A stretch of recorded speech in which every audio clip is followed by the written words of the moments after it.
world is weird, dude. Like, yeah, so it's I got a stalker. You're damned if you do, you're damned if Yeah, you don't. it's like... And then when you say goodbye and you're both walking back to your cars in the same direction, you're next to each other again. You have to say bye one more time, and man. it's like, well, now I got, it's, what do we do here? She's only 4 feet away. We're going in the same aisle here. Yeah, it's like at the supermarket. You run into someone and then 4 aisles later, you're in the same aisle again. Oh, you see them again. Oh, hey, we're in the cereal aisle now. I do believe... What are you supposed to fucking do? Everything I do, I'm just being genuine. Yeah, I'm sick of being screwed, feel my own adrenaline. Yeah, I do just what I do, and I hope you let me in, yeah.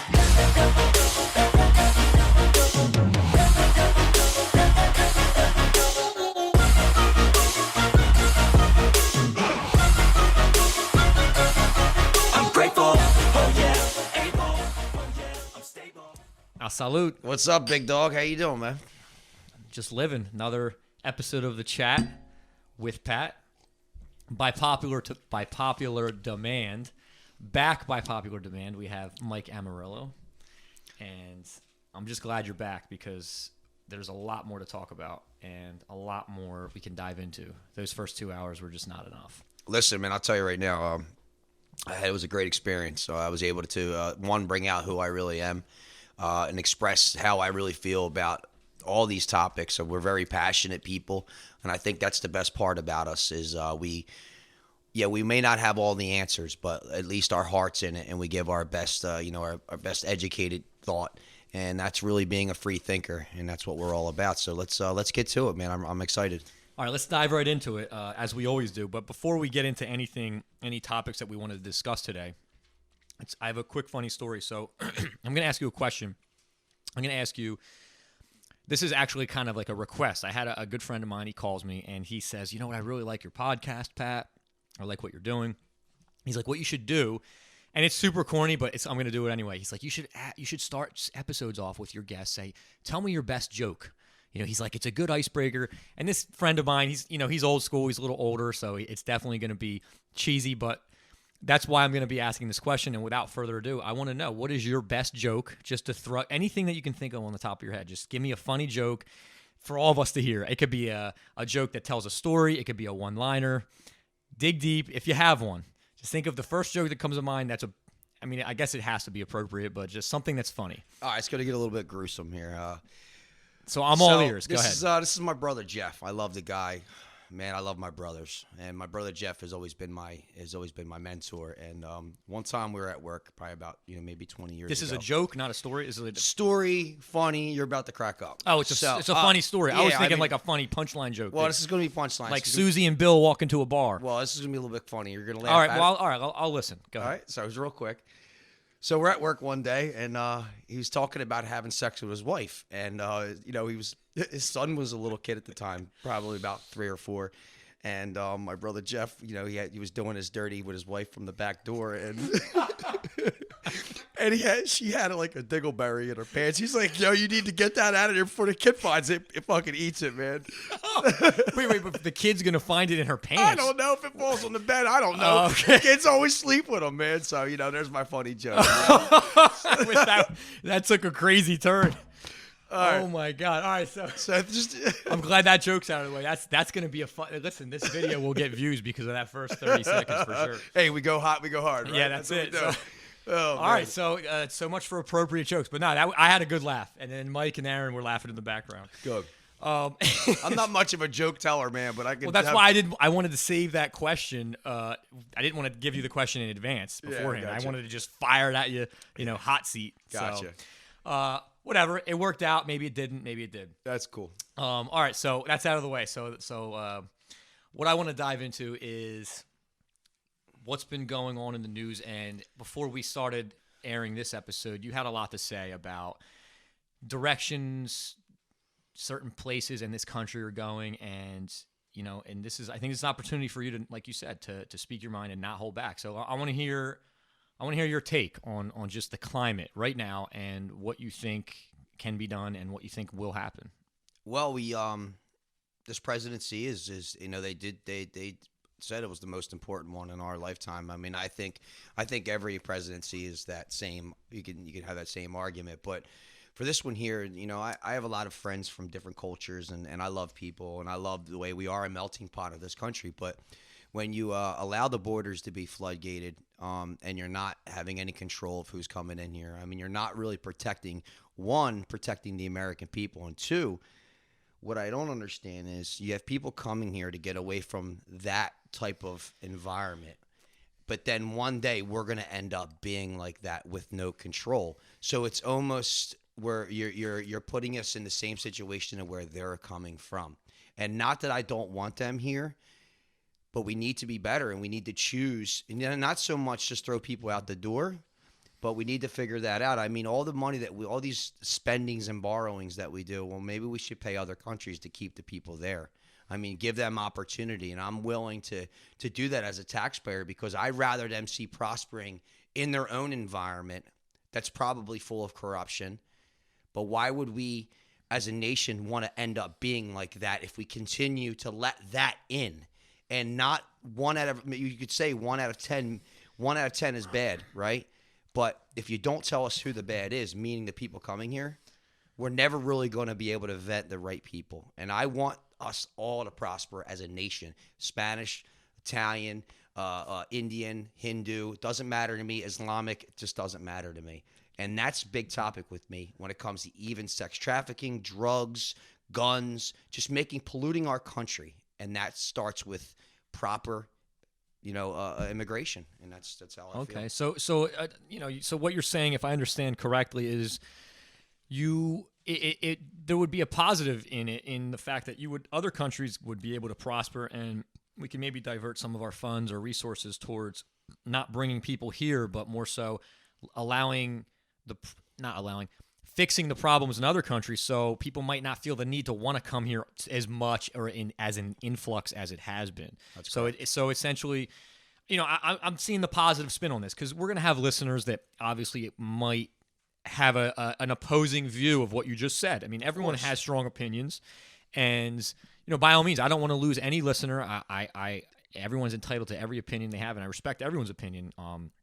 So I think you mean well, and I think you make a great point. And I think if certain people could listen to the actual message and not just kind of jump to conclusions, I think that's a big problem as well. People have their opinions, and if someone happens to be on the other side of the fence on an immigration matter such as this, they might automatically just kind of shut the door on you and not even hear out your logic behind it, and vice versa. It works both ways. So what's your thoughts on that? On just the fact that, look, you just brought up a somewhat controversial subject, and this country now, more so than ever, is so sensitive and on thin ice with being able to talk about debates and being able to debate polarizing topics. What's your take on how that's been going?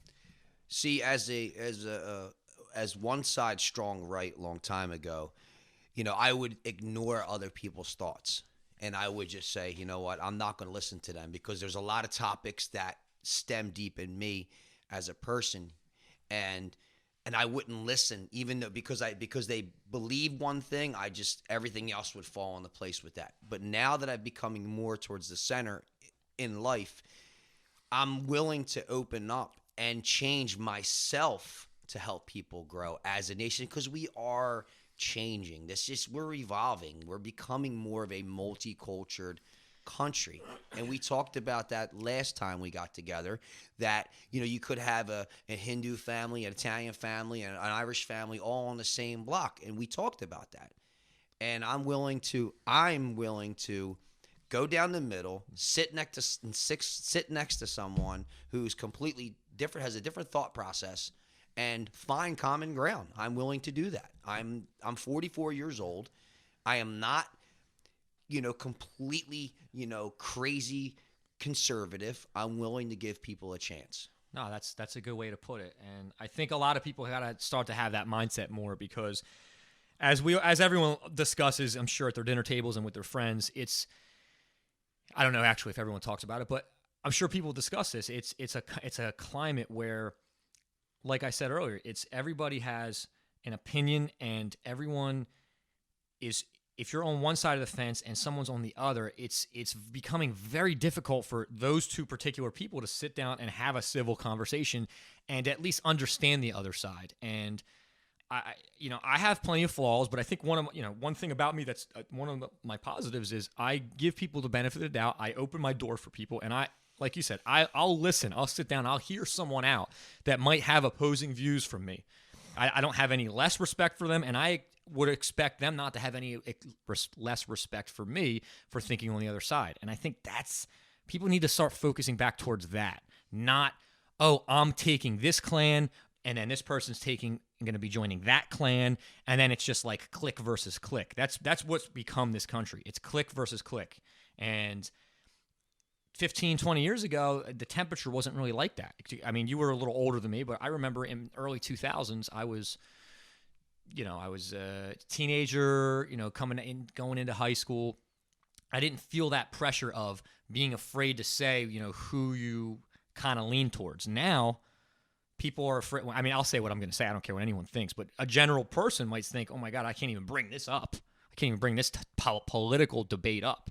Nowadays, people can't bring that up. And I think that's important, what you just said, to be able to sit down and understand people are going to have different views, and that's okay. We can discuss these different views in a mature and intellectual way, and that's something that I think we all need to start working on. If you think about it, everyone locks their doors at night. There's not a house in America that doesn't lock their doors at night. Not that you don't like the people who are outside, you're just protecting the ones that are inside.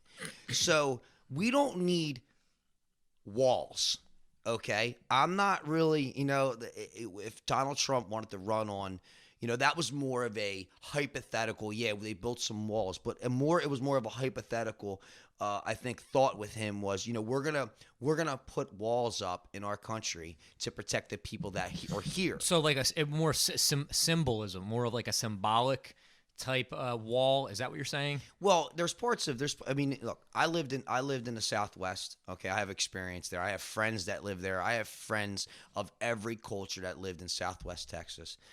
So I have a very experience. I was at excuse me. I was in I can't even think today. The Sambuca. Sorry, boys. Now, I see you were near San Marcos. I know that. I can't think of that, man. You were in Texas. I was in El Paso. Jeez. Yes. So I looked at the fence in El Paso. I think it's Juarez, Mexico's on the other side. Yep. You literally can hear gunshots going off. This fence is only 15 foot high, and if you stand at that fence, but mind you, when I worked at Fern Rock Yard in Philadelphia, I heard those same gunshots. So the people that live in Juarez, Mexico, they're not all bad people. I mean, there's people there that could come here and be productive. Be productive in our society and make us great in some small way.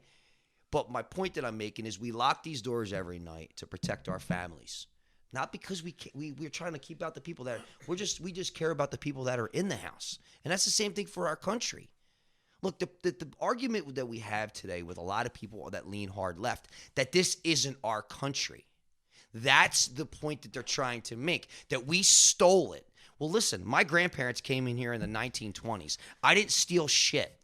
Okay? My family was here, came on the boat of America, right? Worked their ass off. He was a little old dude. We talked about this before. Took a rock to the face at Ellis Island from probably an Irish dude that I don't have a problem with, mind you. I love my Irish people. Okay, I hold no grudges for the Irish. Isn't your wife's Irish, right? No, I'm always Dago, dude. She's Dago, Scandinavian, fucking. I don't know what the hell she is. Scandinavian, okay. She's dead gorgeous. That's all I do know. But anyway, no, Scandinavian. I can get down with Scandinavian. I have no idea. She's like a puppet. She's got to get some Scandinavian friends up in here. So the point that I'm making is we all came on a boat, but now we're all in the same boat. And that message didn't come from me. That was MLK. So I stole that from him. But that's the point. He's right about that. We're on the same boat now. So right. So why be divisive? Why have correct. to pick a team? Like everyone's picking teams. This isn't like oh, I'm a fan of this team. This isn't the NFL. Like we're all on the same team. Now, we all should be able to have differences, but still not have a negative thought about someone because they think differently. You see these people now, like, listen, you want Joe Biden as your president. Great. He's the commander in chief. I'm cool with that. Hey, listen, man, ride it out. If you got a better story, you want to come with something good, I'm with you. I'm all ears.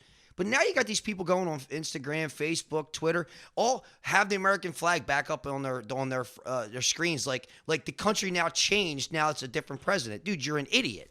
Okay, I'm not gonna sit and cry for the next 4 years about who the president is. I'm gonna go to work, make money, and continue because, dude, I got 44, 10 years. I'm 54, then I'm 64, then I'm dead. Like, yeah, well, it's like you said. Who am I arguing with? The president, whoever is the commander in chief. I mean, things change and policies change, but the general day to day for an average American is not going to change that drastically. I mean, there's different policies again that can affect someone's financial status, can affect maybe a job. I mean, if you get laid off because of something that changed, that does happen. But generally speaking, I think it's fair to say that, like you said, it's no matter who you got, commander in chief that's in, you got Biden as president, or whether it was Trump. People are start to celebrate again, or get depressed, whether they're up or down about it. Tomorrow you wake up and you go to work. So it's not. I think people dwell on the idea of who that one person is a little too much. It's a popularity contest. Right. That's what it is. I mean, even with Donald Trump, let's be honest. I mean, us as people that love that America first approach, I mean, it was a slogan, man. Make America Great was just a slogan of continuing to be what this country is. It is pretty great. I mean, if you want to hate me because of my color of my skin, but you know what? I make a lot of money in this country, and thank God for that, because I'm not Venezuela. I'm not Europe. I'm not paying $10 a gallon for gas. All right, my family's eating. And guess what? Even if I couldn't feed my family, I go out and hunt and feed my family. So that's what's great about this country. I mean, the fact that people can say that this country isn't great, well, then you know what? Pack up. I mean, listeners to you guys, I love you all, but if you don't like it, Canada's got spots for you. Venezuela take you in.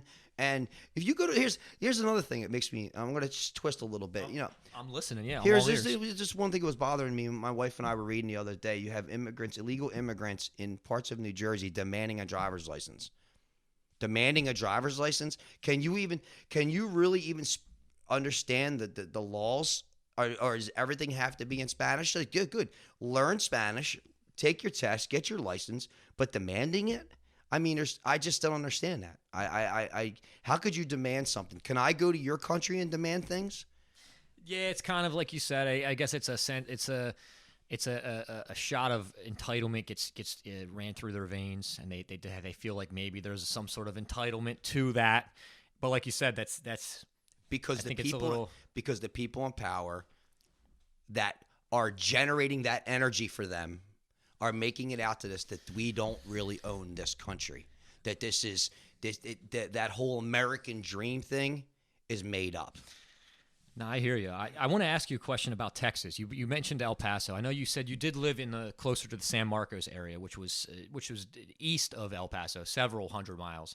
So you were in about south central Texas. That's around Austin. Isn't that where you were? What town were you in? Town was Dripping Springs, but yes. Between Austin, San Antonio? San Antonio was like 30 minutes south of us. And then Austin was north of you, kind of. Just 20 minutes, actually northeast. Okay, so you were in that region. Yeah, okay. I was closer. It was 20 minutes to the center of the city. We were about 20 minutes of Austin. Oh, okay. So great city. Great you were town. outside of Austin, kind of like suburbs. Yeah, Correct. I have a friend that lives in San Marcos, Yep. Martindale, I think, right outside of there, a small town. And but I speak to him from time to time. But you lived there. I'd never really even been to Texas other than their airports. What is Texas like? And you weren't there during COVID. I know that's what people want to know now, but you lived there, maybe 10 years ago? No, it was 4 or 5 years. 4 or 5 years ago? Yeah, 4 or 5 years. 15, 16. Okay, so relatively recent when it comes to like political times. So what was it like there? Like, how is it different than here? What are the differences and similarities you saw? I'll be honest with you. Austin, Texas is a blue area, but you really wouldn't know it. If you just went in and you're just chill and hang out and be cool and kind of mind your own business, I mean, listen, I love you, honey, but the women in Texas are like 1 out of 10. right? It's crazy, and that area is like a big college town. Obviously, UT is a big school there, and just generally speaking, the people are just beautiful. I mean, men, women, whatever. Everybody was just. It was just like it was like utopia of beautiful. You know, Everyone's outside working out, Yeah, I mean- into fitness, riding their bikes. yeah, it was definitely Fresh air. It's less enclosure. Yeah, there was like Yeah. it was definitely had a thing about it that made it special. And I think if my wife and I didn't have kids, It would've moving been, there, it would have we- been a longer term stay. we probably would have stayed there because it really did fit us. But also, you know, where you're from an area, and you go back home and nothing. You got the it's family, familiar, the yeah. food, the culture, But again, the if we stories are here. I get it. I If mean, we I didn't have lived out kids, we west would too. have stayed. So Yeah, I don't have, I have that flexibility at this point in life. I can up and leave, like I did a few times in my life in my 20s. But yeah, having the kids does change things. it does. No, that's cool though. I mean, Texas is just. I keep hearing things now about Texas, how a lot of areas are pretty open. Like you wouldn't even know there's a pandemic. I mean, places are open. People are really going out a lot. You know, compared to LA, where in Southern California, LA supposedly is like you can barely leave your house to go get groceries. They're like really being stringent on that, and businesses are just getting, pummeled with this. And I think it comes down to possibly the governor there. I don't know, but I know a lot of people aren't happy with how they're handling this with small business. California, I don't live there. All I know is that when you speak about people, when we lived in Southwest, a lot of people were starting to move from California to Texas. A lot of tech companies were being built the north side of Texas. North side of Texas is very IT-ish. You have a lot of Hindu families in that area, like a town called Round Rock, town called. Is this like by Dallas, Fort Worth? No. North, just a smidge north of Austin. Oh, okay. Has Because I know Austin, they're putting a Tesla plant there. There's Yes. Amazon's going to go there. I know that's coming in over there. Very, very, very techy city. I mean, they have a lot going on, that was hard for us too, because we are a middle class family from New Jersey, and you're going down there thinking you're gonna be able to buy a house cheap and have Big fish in the small pond is what you thought it could have been. You get down there and like my cousin Your cousin Vinny? like, she actually, it's funny, is like they're Dagos in Texas. Two Utes. They're Dagos. I shot the clerk. I shot the clerk. You got my cousin who actually moved to San Marcos recently. He's actually older than us. It's my first cousin. He's 70 years old. His daughter's How old is he? 70. He's my dad's first nephew. 70. Wow. He's 70. Just turned like 71 or something. But he's the one who lived in El Paso. He was from Jersey, Camden area. Oh wow. Was shipped off to the Army, and then ended up being I think he was based in he's based in Texas, and that's where he met his wife and actually stayed there. And they lived in El Paso, and then a lot of them moved to Austin. But he still has that Dago, like, hey, how you doing, cuzzy? It's kind of cool because he's been in Texas, Like My Blue Heaven, Steve Martin, where he's he's like, hey, cuzzy, he's from Jersey. He's putting the tags. He finds the scanner gun in the supermarket and he's scanning 99 cents on all the steaks, and then he goes and buys the steaks. He was out in California on witness protection. No, I can visualize that. Yeah, he's a good dude, but yeah, he kept that South Philly, Camden, how you doing mentality, and he actually has it there, and people like know him as like Italian aunt, you know. What But I mean? he's being real and he's genuine. Oh, yeah, 100%. And I think that's why I got a really positive feedback from your first episode. That's why you're back, because you're the same way. You're very genuine. You're very real, and you're going to be yourself. You're going to lay your true colors out. Well, the thing is, I just want your audience to know, like that first few minutes there, I just want you guys to understand that I'm not closing the door to being open-minded. So, if you can change my mind, that's great. I'm willing to give you that opportunity. And, I do have my strong views and passions, but I'm not going to not give you an opportunity to at least, give me your thoughts. And that's what this is all about. Like, you could easily change me if I believe it's going to work as a whole. So yeah, that's what this is. This is the Thoughts with Pat. Yeah. All we do is have thoughts and chat. So I want to switch gears a little bit, because I know there was a couple topics of conversation that you wanted to discuss and bring light to and awareness to people. One of them was the human trafficking epidemic going on, so to speak, and the sex trafficking. So I want to get your take on it. There's a couple relevant news articles that came out in recent days that I want to discuss, but I want to hear your thoughts on what's going on with this for someone that might not have any clue what's going on in this country right now with human trafficking. I want to hear your take on it and what you've learned from your research. Well, first and foremost, I mean, from 2000 to 2016, it was getting worse.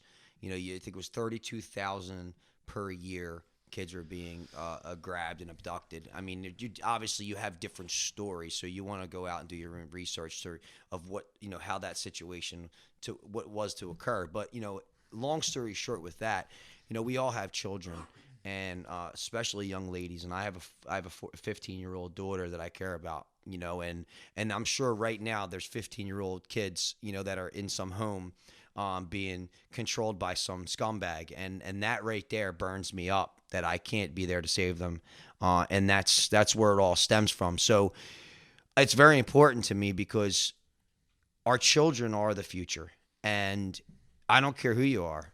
No child should ever have to go through that. And it's not just sex trafficking. It's just child abuse in general. I mean, it's disgusting. How do we prevent it?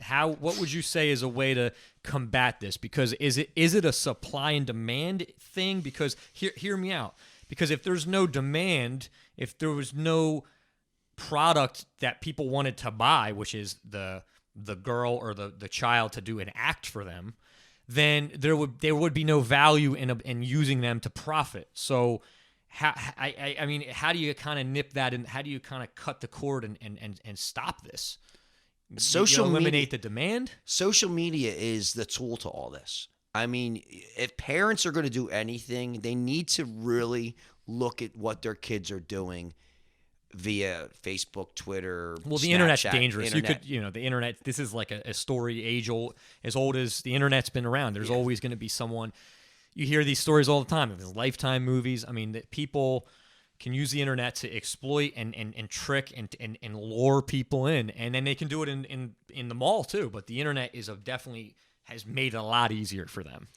We live in small towns, right? But it happens in small towns, and that's where like I literally fear my daughter walking to my local store, and it's the thought runs through my mind, and I always tell her, "Hey, honey, take the side streets. Don't go straight to the main road and walk down. Like, take the side streets, cut through. Be less obvious. And 25, 30, 35, 40, 55, 60 years ago, obviously, monsters were within the homes, but that stuff you didn't have to worry about your kid being abducted and never see him again. I mean, it happened, but like not as prevalent. Yeah, I mean, nowadays it seems like it's like part of society, and everybody's okay with monsters stealing kids. It's just fucking makes me sick to my stomach. But that's where I'm a passionate father, and how to prevent it is one.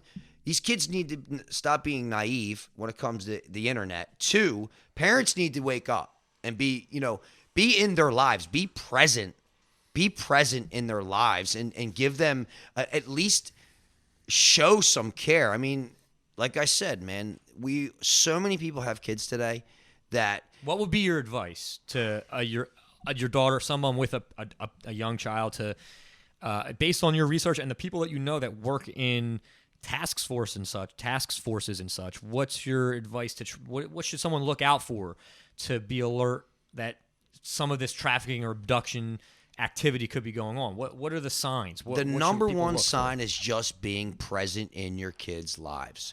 You just understanding who they are, because it could be you causing the issue to make them go another direction through social media. Now, being abducted, that is just if someone, a vehicle or someone comes and picks up your kid, like that, there you have to just teach your kids like how to watch out, like take your earbuds out, try to be more aware of your surroundings. Don't just be naive and fling your, and not pay attention to what's going on. Like, have one earbud out. Listen for sounds. You hear something, you take off. Don't, scream, whatever you have to do. But when it comes to just being present in their lives, like, you could see when a kid is depressed. Like, it's if you really care about your child, you're going to see it.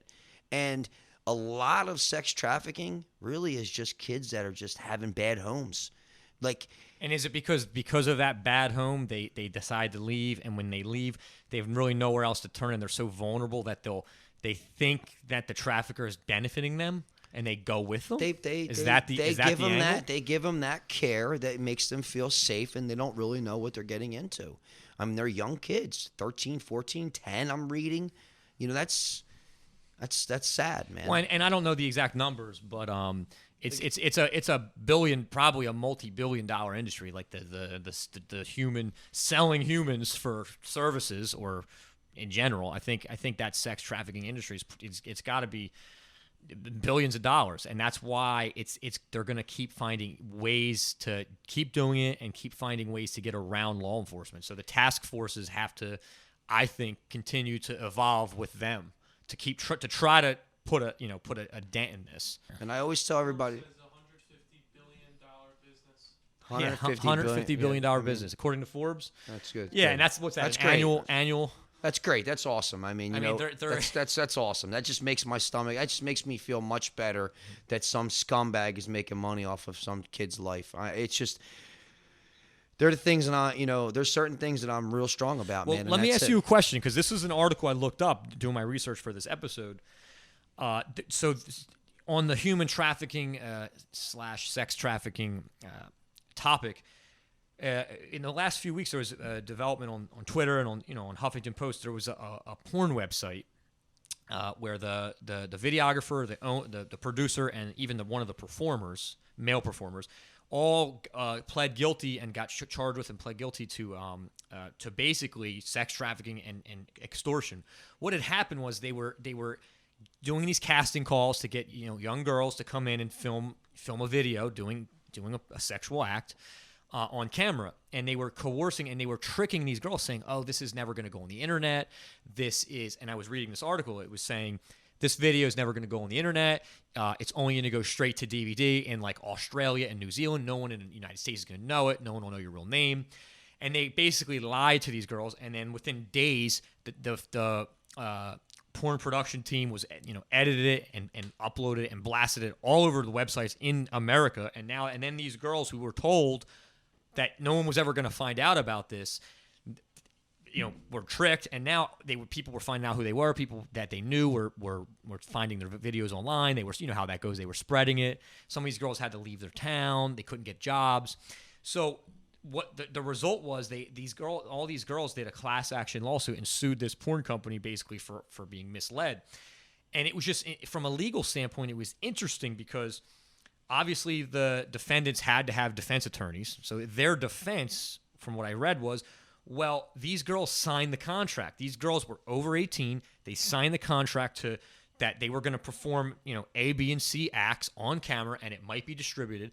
So that defense attorney's argument for those clients was, the girls would have to take some accountability. So I think clearly these guys were scumbags, 1,000% wrong, and coerced them and tricked them into signing. But irrespective of that, of porn, let's just in general, a contract enforcement, where is that line drawn? Where is it to where someone has to be held accountable for the voluntary acts that they chose to do? Nobody wants to look at it that way. I mean, it was totally wrong. In this situation, I'm for the girls 1,000%. It was wrong. These guys were scumbags for clearly tricking them. At the same time, let's say in another industry, contracts are still contracts. Where's the line drawn where if you voluntarily chose to do something, you have to live with those consequences? It was just an interesting thought, because clearly from a legal mind, you can see both sides. Well, they're scumbags. All right, let's call them what they are. 1,000%. All right, let's just call them what they are. All right, so your listeners know that I don't condone any type of that stuff. I mean, listen, we all watch porn, okay? No one's fucking innocent, all right? But these young ladies, this is exactly what I'm talking about. Like, how much money are you really getting? I mean, what's it to you? What's it worth to you to even put yourself in that situation? Is it $2,000 or $1,000, $50? Right. Like, what are you getting out of it? Like, is it just the thoughts of being in a video like that? I mean, look, again, we all watch porn, okay? So don't act like everyone's innocent, right? But again, if you're 18 years old and you don't know what you're You doing, sign a but and you sign a legal document. I can't say I can't say the guys who are, they're scumbags. It's not something that I would do, and I definitely wouldn't have my kids involved. But look, man, I mean, you signed the fucking contract. I mean, right, like, right, and it's be exactly smart about your choices and stop, and you want to sue these guys. I mean, if there's no child pornography involved, they really didn't do anything wrong legally. Morally, yes, it's right. a wrong, but again, this is X's and O's. Here it is. You sign a contract. Guess what? You're liable for your. I mean, that's just the way it is. I mean, right. And I think I'm not going to if the defendants.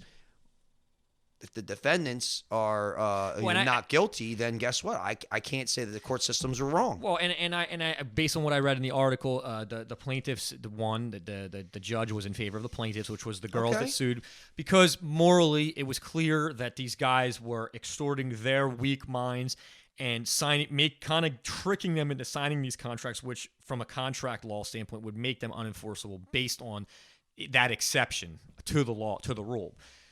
Without making it more layman's terms, it basically means if someone's only signing a contract because of pure trickery and they think it's something that it's not, there's a defense into getting out of that contract. To get away from the contract, to zoom the lens out more, I think it starts with, like you said, you have particular young girls or men that get into this, they're 18, 19 years old. What is going on in their life to feel like that's the course of action they have to take to make money or to get on their feet? And where's a support system around them to where they didn't have to feel like that they got to go get tricked to sign a contract to shoot porn to make money? So I think it starts with educating your children, like you said, and letting people know that what's important is to be able to have a good foundation, have a good home. And I think statistics would show that those types of individuals are way less likely to go into porn as a last resort. Look, to be a strong, confident woman in this country, you don't have to start off on your knees, okay? There's plenty of stuff that you can do. And if you want to be a leader in this country, leader of society, leader of the free world, leader whatever you want to do, you don't need to go that route. There's opportunities out there, and that's what makes us great. You can do whatever you want. And listen, if signing that contract and doing those acts make you feel great, guess what? That's your body. And again, I'm not going to say no. For me, that's just not something that I would want for my child. But again, you are 18, and you know. Well, and there's success stories in that world too. There's, like you said, there's young over 18 individuals that decided to take that career path, and they weren't that wasn't their last resort. That was just something they wanted to do. They weren't coerced, they weren't tricked. They knew what they were signing up for. Absolutely. And then everything's all kosher there. It was just, I saw this article, and it was it relates back to the human trafficking, because essentially trafficking, and I was reading this other article, was saying trafficking isn't always just, smuggling a person and to use them for sex. Trafficking can also be tricking people into doing business with them in a porn sense of, so those guys technically trafficked these girls. They exploited their naiveness for financial gain, and that's essentially what trafficking comes down to. This country, dude, we're just, it's just, there's more monsters than there is good people. And that's sad, man, because you don't know you really don't know who a monster is. It could be your neighbor, it could be an uncle, it could be a father, and that's horrible, and there's kids today that are going through that, were, sexually assaulted from a family member, and then when they turn 18, that mentality goes to signing contracts like that. I mean, you hear those stories all the time too, and you really don't know their story before they were before they turned 18. So it's it's a sad, it's a sad road that we're on as a nation. And if I say anything to any parent, it really starts with us. Like, we need to be in our lives. It could be the boyfriend, the husband, Could be family anybody. member. It could be your own boyfriend that forces you to do this, You know, or your own girlfriend that forces you to do this. You don't, being a young lady, you don't have to do that to feel needed and wanted and desired. You're already beautiful inside. So there's no reason to take yourself at it. I tell my daughter all the time, and I spoke to my daughter today about, she's going through a little thing. She's only 15. She's going through a little thing, and with a boy. And I said to her, I said, honey, now that you guys are on the outs for a little while, this is the time for you to think about you. Be confident. If you guys want to split up, well, you know what? In 6 months, make him jealous. Be confident. Wear yourself with some pride. Stand tall. Don't sit in the house and wallow. So there's like a breakup situation, and she's she's just I come home and listen. I usually don't do this. I told the kid, hey, listen, you want to go to the mall and spend $100? Like, I was literally trying to cheer the girl up, like, because I'm trying to be a different father. So I said to the young lady, I said, honey, let's go to the mall. Whatever you want. We'll go to Ulta. I know kids like makeup. Girls like Ulta. I don't care. Just get out of the house. Do you go to Ulta, Mike? Mike, you shop at Ulta? Yeah, that's his. He's got gift cards for Ulta. That's where he goes. But no, that's good. So I'm just trying to taking her out. You're getting her mind off things. This is what I'm saying. I'm trying to be present in her life so she doesn't make choices that will alter her future. So, listen, I'm a different father. Tomorrow I could die. Right? Yeah. Let's be honest.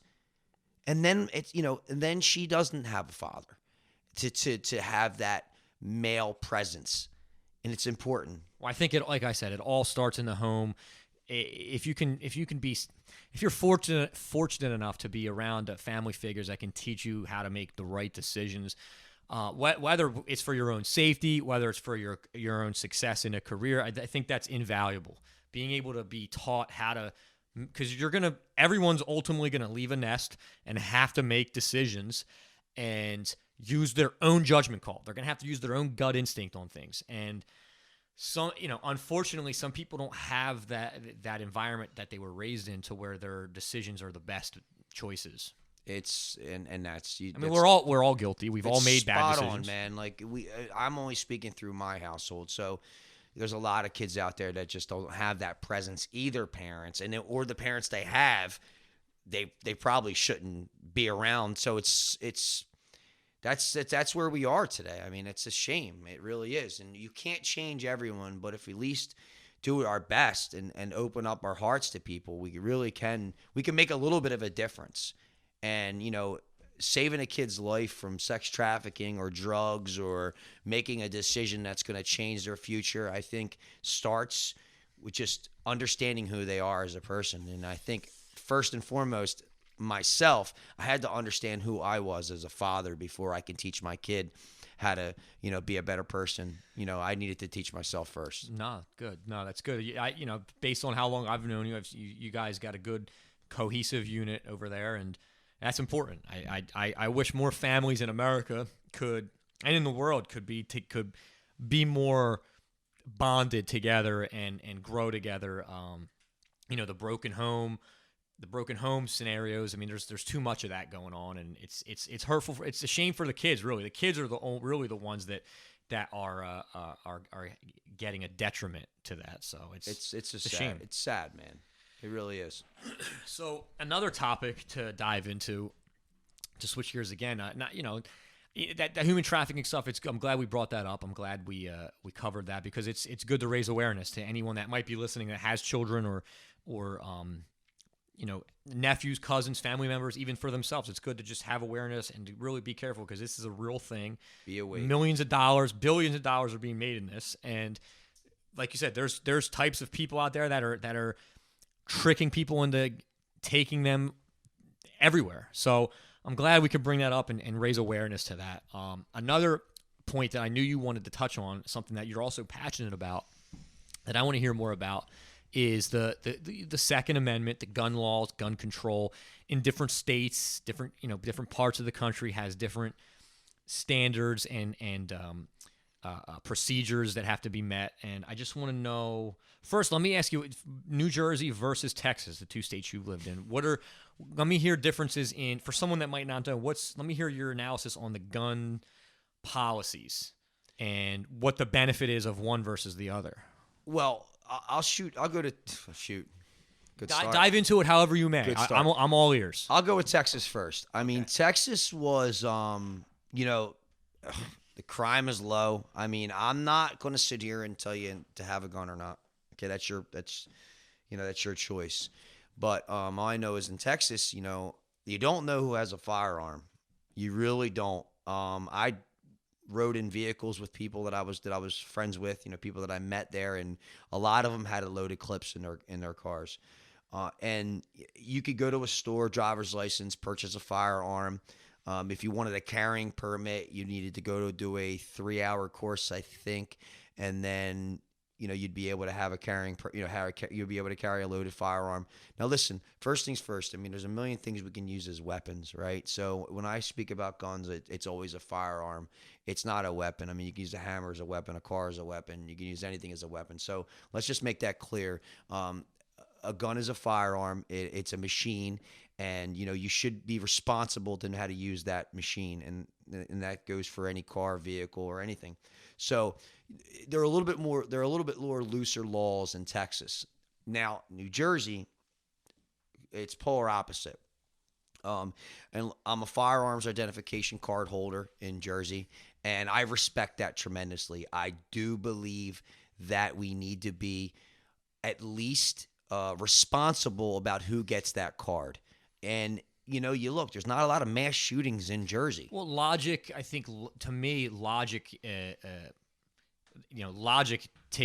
the best way to look at anything. And logically speaking, like you touched on, my take on it is whether you're operating a vehicle, operating a tractor, a firearm, these are pieces of equipment that do things based on how someone uses it. So with that concept, I think just as you need to go to the driver's school, take the driver's test, show that you're competent in handling a vehicle, you should have that same type of filtering system to be able to purchase and utilize a firearm.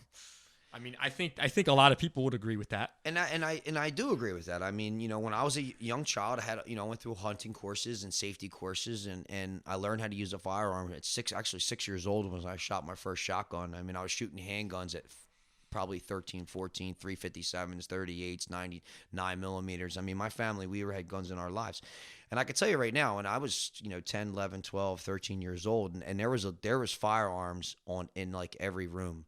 And that's not a joke. I mean, you could check that out with me. I had shotguns to my. I used to shoot my grandfather's shotgun on like New Year's. I'd go outside in the freezing cold and blast rounds off. And he would just say, just point up to the sky. I was like 9. He's like, all right.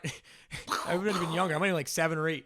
Go out there and we would just shoot that thing straight up in the sky. And I was like amazed by it. But like, and then he had that in his double barrel shotgun in somewhere in the house. Yeah, we're little ass kids running around. So it's like anything else. You have to be responsible driving a vehicle. You have to be responsible.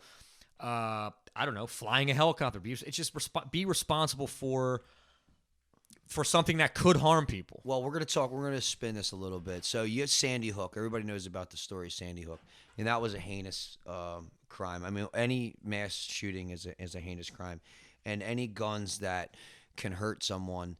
I'm all for not really controlling people from getting firearms, but this particular story, it really bothers me. The mother had all types of AR-15s. The mother of the kid that went in and yes. shot everyone. Okay, and go this ahead. Kid clearly had mental issues years on end. Now, if you look at the stories, now listen, everyone here can go and fact check me all they want.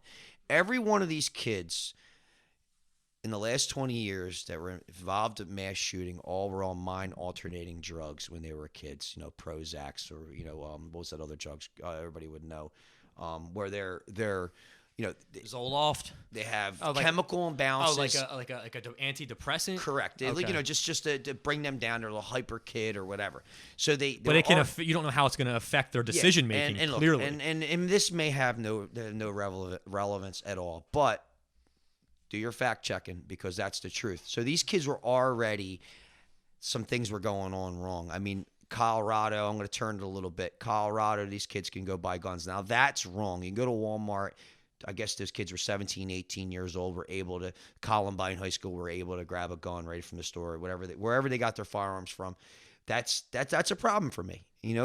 Obviously these kids have issues and never should have access to any gun. why shouldn't it be universal though? Like, I guess my question is, and maybe I'm misinformed, but universally, all 50 states, I'm pretty sure we can fact check this. To drive a vehicle and operate a vehicle, using the vehicle analogy, you have to take some sort of test. Why can't there be more of a universal policy for that? See, you live on the East Coast, right? We're a very populated area. You can't tell someone in Kentucky what they can and can't do. I mean, I'm not like these congressmen and women that make, they all have their thoughts of what people should do in this country. Do you ever go to Kentucky, dude?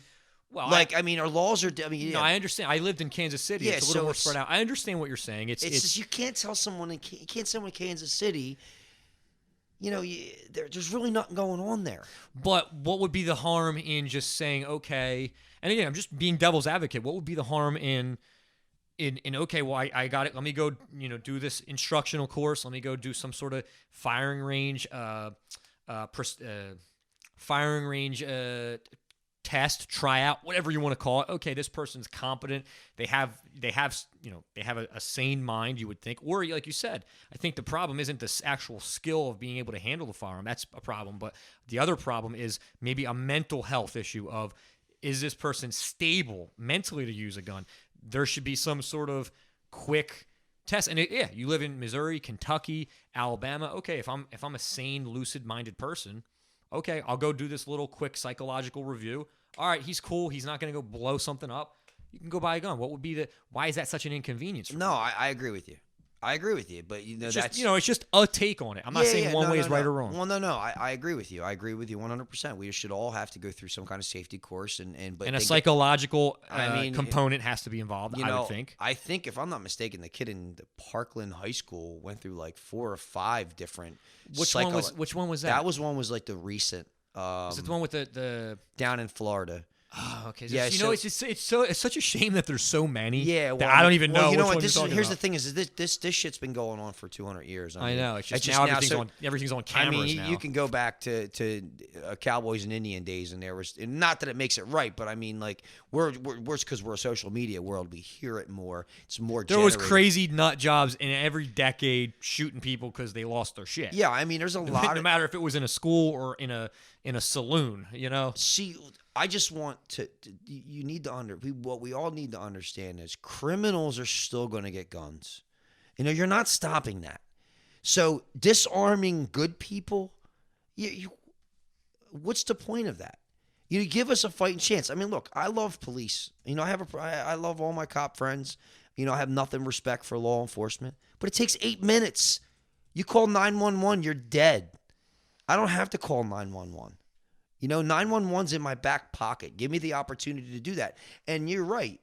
Safe gun ownership should be first and foremost. Being sane enough, being responsible enough. And skillful enough to operate. And also, just like a vehicle. You got to protect your kids because you got kids in the city that are grabbing guns from their knucklehead, whatever. We're not going to call them parents. And then they're shooting themselves in the head.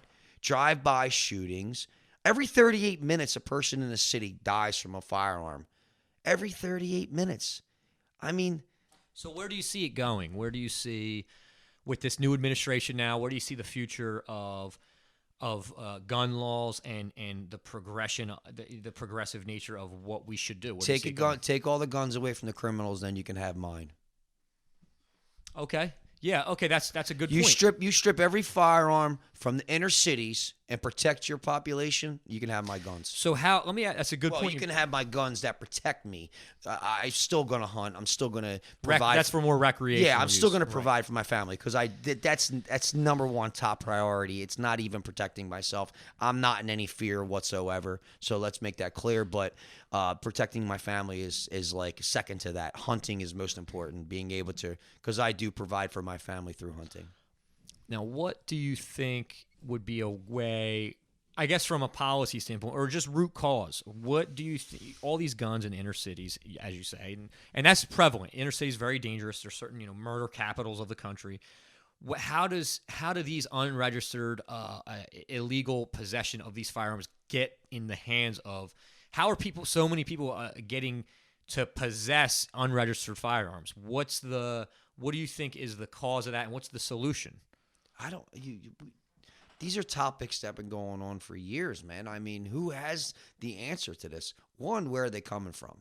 Are they coming from southern borders? Are they coming from Canada? Or because obviously, unless you have a mass production of firearms being stolen, or are they being stolen from the police and put back into the population? Is it bad precincts and police departments? I mean, are they taking these guns and putting them back out in the population? I don't know.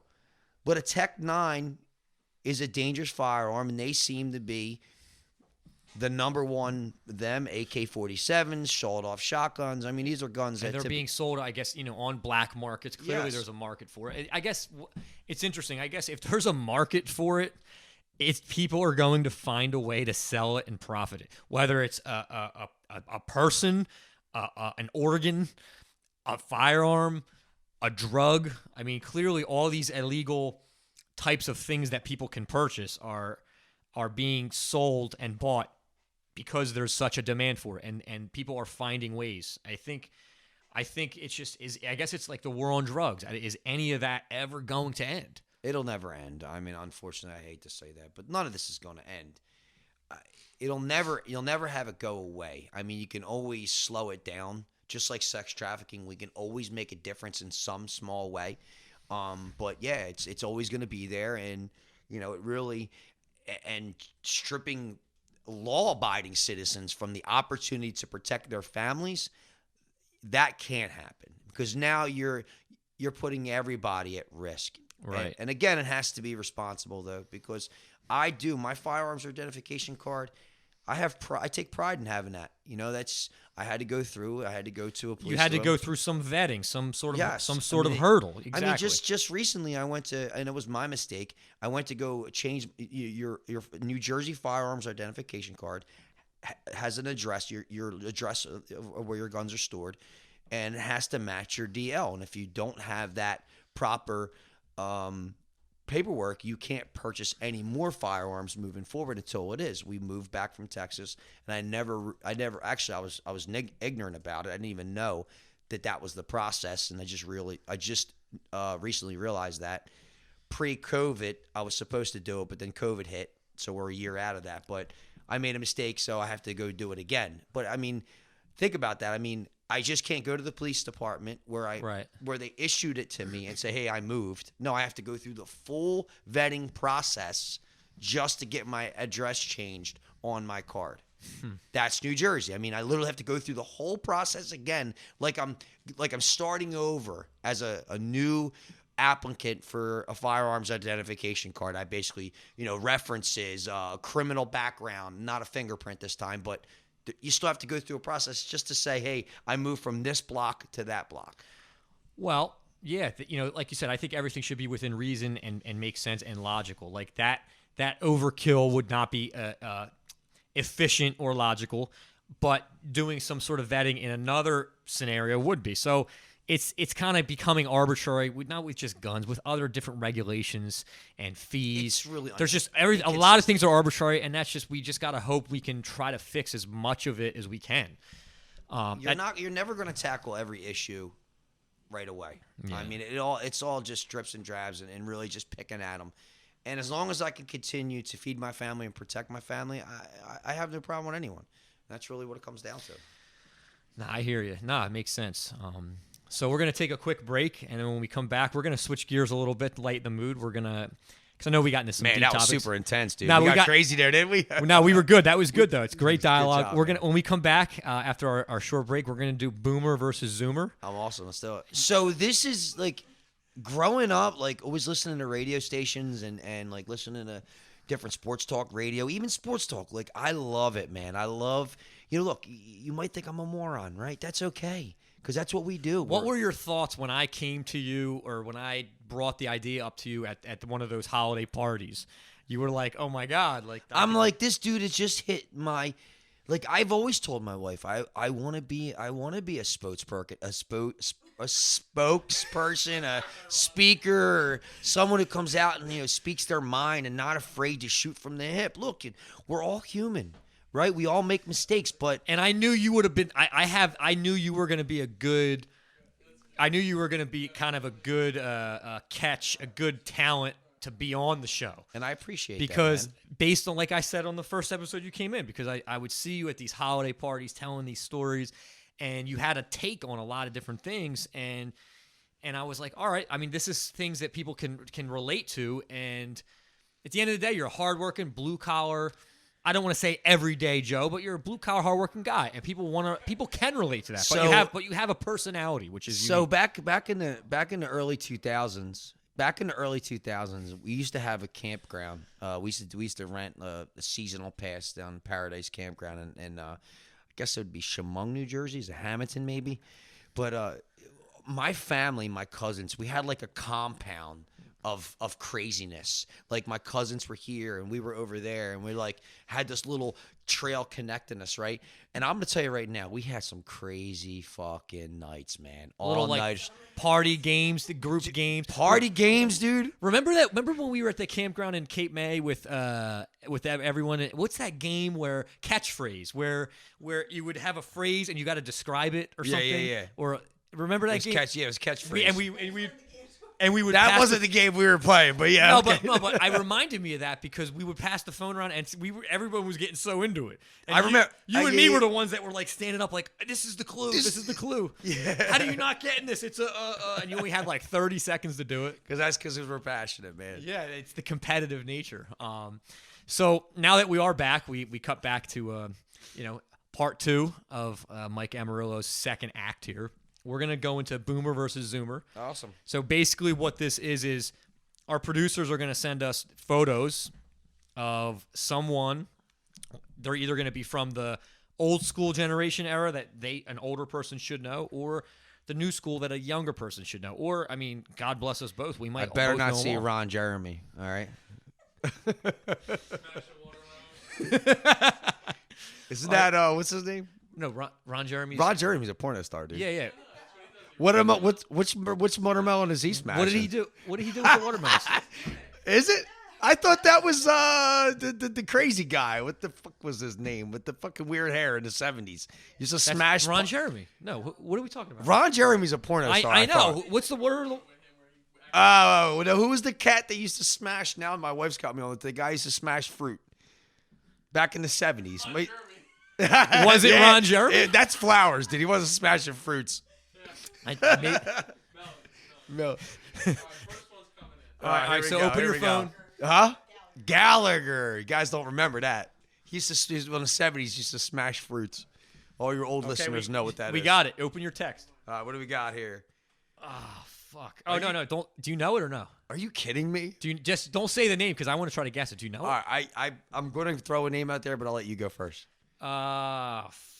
Fuck, dude. These guys go with these fucking 1982 people. Who is this guy? Dude? Oh, you don't even know him. No. So I figured this is you. This is a boomer all day. Oh my god! All right. Well, he looks like a politician to me. It's like a all right, late 80s. Wait! I got it. Perot.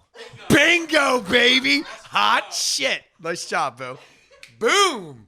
All right. You're up 1-0. That was a boom. So that's clearly a boomer photo. Well, as soon as I said politician, I knew who it was. Man, I would have had to dig deep for that. Man, I'm a smart fella, dude. All right, well let's keep going, man. Keep this ball rolling. Come on, producers. pull your phone up. I'm ready. Do you know this one? I know it. This is so Zoomer of me, but I know it. exactly who this is because I got a daughter. That's it's one of the Paul brothers. There's a Jake Paul and what's the other one's name? I thought this dude Logan Paul. I thought that was the older Maverick. one? That's Logan Paul, the older one. I thought it was the kid Maverick on the TikTok or my daughter or whatever. Is that Logan Paul? Logan Paul? He looks like the Maverick. Yeah, cat, the that older funny one. kid. There's a Jake is the other one. Okay, so all right, 1-1. So fucking bring it. He's a Zoomer. Oh, that's a Zoomer. That's a Zoomer answer for sure. Oh, come on, that's easy. Are you Look at that kidding ball. me? You know he's from South Jersey. Is he really? He's from Pennsville, down by the. I don't know, Delaware. man, but he used to date Demi Moore when she was. He's from hot. He's from the Delaware Memorial Bridge. Yeah, yeah. You know, over down by Swedesboro. Really? Yeah, he's from it's called Pennsville, right by the Delaware Memorial Bridge. Yippee-ki-yay, Mike? yippee-ki-yay, motherfucker. So obviously we both know who that is, Bruce Willis. All right, let's see what's next. So, rolling in. so we both have two. You got the Logan cat. Well, we both have two. I thought that was Maverick. Oh fuck! Wait, I know him. This is a Zoomer thing because I don't know who the fuck this is. He sure really don't look like Putak. Uh, Tupac. It's one of those new fucking millennial rappers that's probably horrible. I don't know. Is that the dude that does the He probably mumbles. the country song, the country and country he probably, rap song? and he probably Lord something no, Road? that's not Lil Nas. That's That not Lil him. Nas. That Lil Nas. No, it's a rapper that probably mumbles and talks about his shoes and his designer jeans. That's all I know. But Five lyric rap song these days. Definitely no NWA there. all right, so we both don't know. You're gonna tap out. Tap out on that. All right, one. what is it? Pop Smoke. Okay, so I was right. Yeah. Super Zoomer. Did I nail it on the head? Zoomer. Okay. Fuck. How did I not? Now I'm showing them my age. Oh, that's easy. That's Betty White. Boomer. I knew that one too. She's Dude, still she alive, was right? beautiful, dude. She don't die. Dude, I'll tell you right now, she was absolutely gorgeous, dude. Wasn't she in that movie with the alligators, and she was feeding them? I don't even know, but she was with Lake Placid. Look it up. I used to watch. I remember She was the old lady that was feeding the gators so where they grew in the lake. Here's a little sensitive thing. I used to lay on my grandmother's fucking hip Betty and White. watch Golden Girls with her. God bless my grandmother. I love you, Grandma. But yeah, it's crazy that's the alcohol talking. All right, next. Man, that's my man. Clint. If It's Clint. you know, he's got a lot of good movies, man. What was that one line from Dirty Harry? Feeling lucky, punk. Actually, the one with the finger too. Another movie with the Gran Turismo. All right, we got another one, buddy. Gran Torino. Oh, that's a fucking 1982. He kind of looks like a mafia guy, but Who's that dude who was in that surf movie? it's an actor. Beaches. It's Peaches. an actor. No, it's not. That's not him. It's not Hasselhoff. No, it's an actor from like the 70s and 80s, probably. How old do you think he is in that picture? 45, 50? I would say. Kind of looks like my dad. He's probably an Italian type actor. Frankie do I not Valli. know I that? knew that, man. See, I can't He put a looked face to some of familiar. these names. All right, keep it rolling. We'll pass on that. Oh, That's Paul McCartney. He's ugly, dude. Jesus Christmas, that dude had a rough road. it kind of looks like one of the women that you see in Walmart. Hey, Jude. Like Nah, I've he's- seen women that are more masculine, looking than him. Like in other words, that's like He that actually looks looks like my step grandmother. Oh, that's the dude from. Yo, he actually got stuck in the freezer in Goodfellas. yeah. That guy. So we got Frank Severo's his real name. Frank Severo. He goes by Frankie Carbone Kizadij. Right, they stuck him in the freezer, right? He was in an ice box. He I bought actually- the fur, right? Is that the one that bought the fur? Yeah. He Defrost. bought it. He Great bought it. movie, dude. No, I think Johnny Roast Beef bought the fur for the guy that. His girl. He's the actor. What's his name? He was in Animal House. You probably know more than me, man. The fuck's his name? Yo, when Joe Pesci killed that dude, like beat the dude up in the bar, man, that was like my favorite part. You know what's funny is that meme. Wait, which movie are we talking about? What's all about Goodfellas? When Okay, they beat the Billy one up- Bats. Because he beat up a guy in Casino.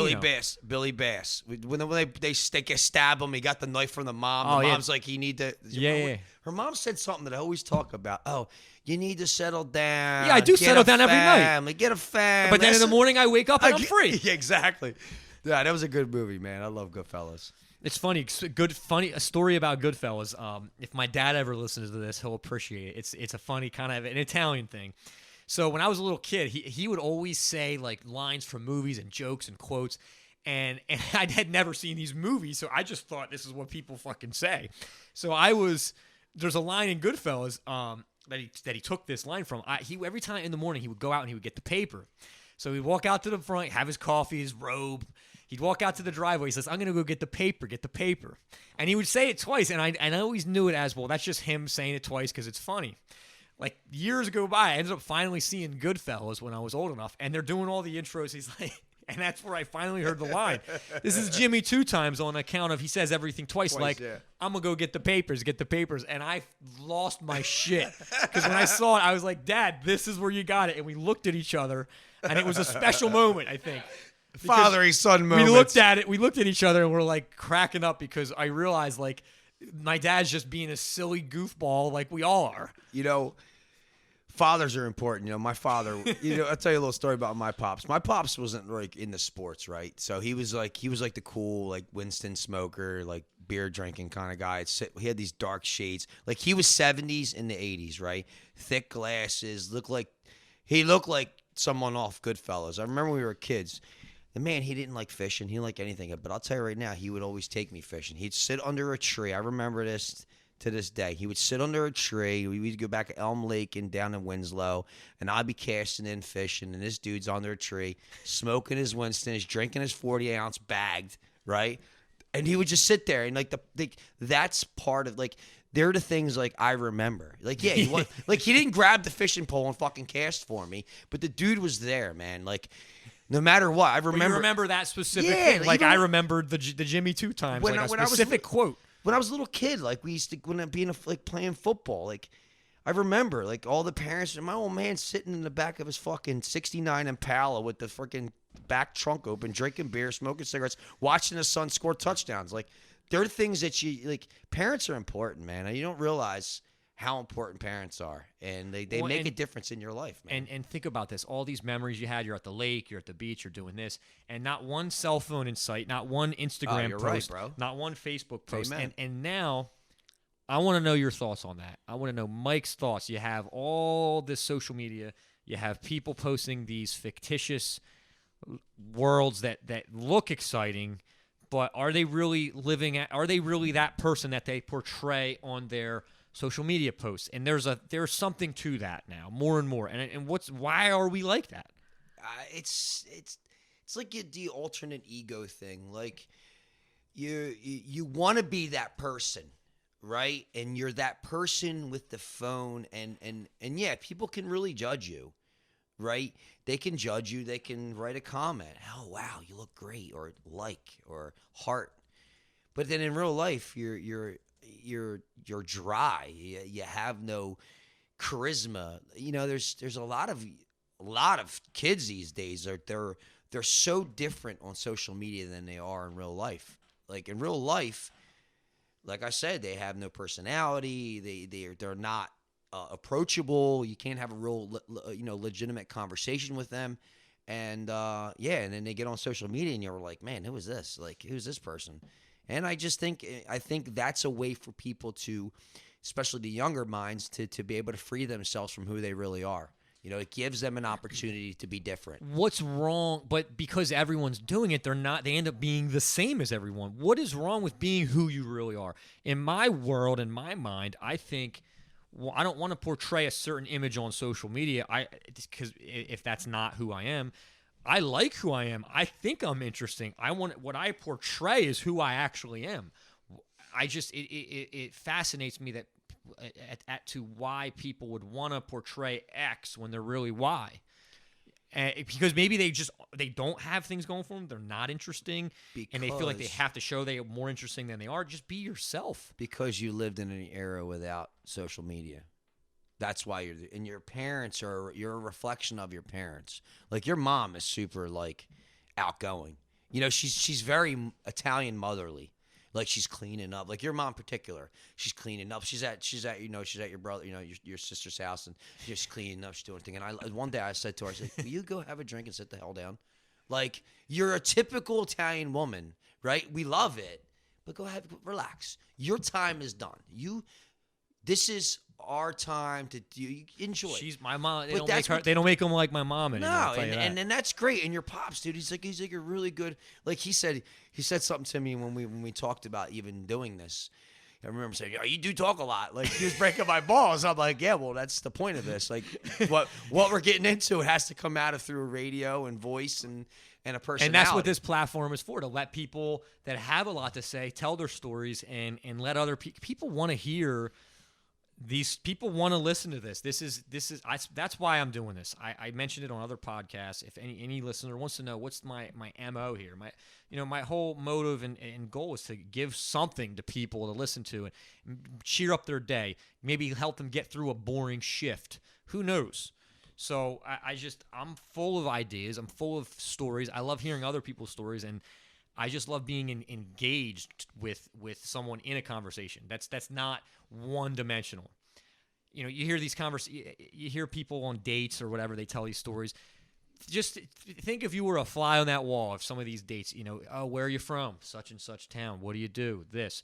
Oh, cool. Where did you go to school? Like, and that's the level of conversation. That's the only level that you get to. It's like, that's not engaging.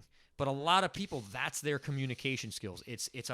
They couldn't sit down and have a conversation like we're having. And I'm not patting any of us on the back. I'm just being real. And I just think, what's your take on that? What do you think is really the problem in social skills more and more with people not being able to engage in a deep conversation? I think that the thing is with people, they just don't have they don't have the what's the word I'm looking for? The patience for that type of conversation. I think it's like you said last time we talked. It's like there's 8-second videos, flick, flick, flick, flick, flick. Like people are hey, dude, listen, and that's me too. I mean, I keep looking at these 8-second videos because guess what? They're fucking funny, dude. They got these, I don't want to switch the topics. And now they're pulling you in. Yeah, they're sucking me the fuck in, dude. I'm telling you, they fucking figured it out. I mean, it's legit. Like that's like it's like we're like Chihuahuas, dude, and like it's like like a Chihuahua. Squirrel, squirrel. Like dog, ball, squirrel. Like yeah, that's me. We've turned into the me, squirrel hunters. Dude. I mean, yeah, that's it. It's like ball, squirrel. Like that's what we are. 8-second videos, 8-second like clips. I wish we could go back to a time where we weren't like that, where people could have more interaction and be more engaged. There's no engagement. It's everything's very surface deep, and someone that is intellectual or has things to say or can have a conversation, it's very I feel bad for those people. I mean, I categorize myself in that group, and you as well. I feel bad for the people that really have intellect and things that they can dive into and are open to talking about a lot of different things, but they're surrounded by the 99% of people that are just that are doing the squirrel, where it's just there's no depth to anything that they have to say or offer. It's just I feel that's those are the people that are really struggling with how people act now. For me personally, when it comes to like topics and situations and things, like I like just having dialogue about it. Like I want to learn what people are thinking and having a conversation with some guy at the mall. Or I remember one time at the mall, change topics. Yeah. So Christmas a couple years ago, let me just spin the wheels a little bit here. Meet me in the mall. We're going to meet me in the mall. Yo, it's going down. So I was, all right, go ahead. I took the kids the day after Christmas, a couple days after Christmas. I got to tell this story. This is like so funny. So a couple days after Christmas, we're at the Cherry Hill Mall, and they were talking about mall like gang fights or something a few years ago. So I think I saw some of that on YouTube. Yes. So I just as a protector that I am, that lion in the family, I went with my family, and I'm a people watcher. Let's be honest. Like I look at people. You're like Sebastian. He likes to observe people. I just sit there. So I'm leaning. I'm at the makeup store, Ulta again. I'm at the makeup store, and I'm leaning facing. Yo, is Ulta is Ulta paying you over here? Yeah, they got shout them out. I'm with them, man. What do they pay this guy by the word? So what's up with that? I don't even know if it was Ulta. Was it? Huh? Elf. You're the in wife a said store. Elf. You have your daughter. There are always these Correct. fights on the internet. No, so I'm facing the mall, and Next to me to the left is this dude, you scruffy guy, sweatpants on. Yeah, he's kind of weird looking, but you know what? Mr. fucking talkative. Always me. Always got to get myself in shit. Johnny Stories. He says, he looks at me, and I say, hey, what's up, bud? How you doing? Mr. Nice Guy that I am. And, that was kind of all I was kind of going with. I didn't really want to take it to the next level. He comes up to me, he says, he's scruffy, dude. Like, just picture dark eyes, dark beard, like, not really supposed to be at the mall. He says to me, yeah, I don't want to say that, honey, on the air, but he says to me, he's like, people are watching me. I'm like, so you knew there was a marble loose. Right I'm away. like, cool, dude. And he's like, nah, man, like really, like they're coming after me. I'm like, bud, relax, man. He's like, no, it's like the Illuminati's here to get me. And I'm like, the Illuminati. And listen, for all the listeners, I have no idea at the time what the fuck Illuminati was. I had to ask my kids, so I didn't know what this dude was talking about. I'm like, all right, cool, bro. Like, rock on. I'm fist pounding this kid. So went on for a little while. And I look at them. I'm like, okay, check, please. Time to go. Because he's like getting kind of. You're standing in like a line. Where are you? No. I'm in like at a store, like, against the wall, facing into the mall, facing the people of the mall. They're in the store. They got my back to me. The kids, my family. Oh, you're waiting outside the store, correct. And this guy standing next to you. He's on the left. They have an opening. Left and right of an opening. Yeah. He's on the left side. I'm on the right side. And I just said hi to him, just being a nice guy. And this is the way the conversation went. You immediately regretted the decision. Oh, my goodness, dude. This guy fucking followed us through the mall, like literally behind my back the whole time. Now, my son was little, so what I did was I stuck my son on my shoulder, where facing back to me, and my son's giving me intel of where he's at. He's like, yeah, Dad, he's to the left, he's to the right, he's to the right. So it wasn't obvious you were trying to dodge him? Correct. So we go to the food court, and we kind of hide into the food court, and this dude's looking for me, right? Like, I guess maybe I was his buddy or something. I just said, listen, let's get out of here. And they're all like, everybody agreed. So we ended up heading back in the direction that we came from, because we just got here, I think, as a matter of fact. We just got there. We're heading back to where our cars. So I had an idea. I have a light bulb went off in my head. I'm like, listen, you guys go this way. I'm going to go the other way, because obviously he's looking for me. He's into you. Maybe he liked how you were built. So we split off, and that like, he took the trap. Like, he literally followed me out like the J.C. Penney's or something. And I turned around, and I was like, what the fuck you doing? Like, I started in the store. It's like, you're fucking following me. Like, I went charging after him like a bull, right? And he was like, and he like took off. And I went out the other door. I made them go this way. Once you took your beeline away, he lost you. Yeah, because I made them go out a door that we didn't come in. You lost them. Correct. You found a way to lose them. They them. went that way. I went this way. We went outside. We got in the car. We're like, oh my God, I'm never going back to that fucking mall again. But man. There's our story. There you go, buddy. No, that was good. No, it's you never know what type. I mean, there's all sorts of people out there with that, like at the mall hanging out that could. There's where the point is, like me, I'm such an open person, and I walk myself right into that. Like, who knows who that clown was? Right. You know like, what why I mean? can't, like, why can't it be just a normal person that could have a casual conversation? It's either one extreme or the other. They're either like whack nut jobs like him, or they're like a rude, stuck up Karen that like thinks you're gonna like do something to her. Well, like, I mean, that was like one out of a million. Like, all the people I talk to every day, that's like never happens. You know what I mean? That's like 1 in 1%. So, for the most part, when I speak to someone, talk to someone, have a conversation with someone, it usually goes in a positive direction. Let me ask you a question. What's your thoughts on, like, you're talking to someone and you say goodbye and then you both walk in the same direction? Do you like say goodbye again, or do you just say, all right, I guess we're both going this way? Elbow rubs, like you're heading to the same door? Do you like speed up or slow down so you're not next to each other? Like, I would just kind of tail off and kind of go the other way. If I notice, you would, so that you make them do it. Yeah, I'm going this way. You could follow them. You could go with me, but I'm not going to be the one to tail off. Hopefully, it's at a store, and I'll just like bail off to like I'll go look at the daily news or something. And are they thinking the same thing? Like, which one of us is going to bail off first? Is this dude following me? Like, or no, it's just like a formal, or you both happen to park in the same direction. It's like, all right, man, have a good day. I'll see you. How many times do you have to say goodbye?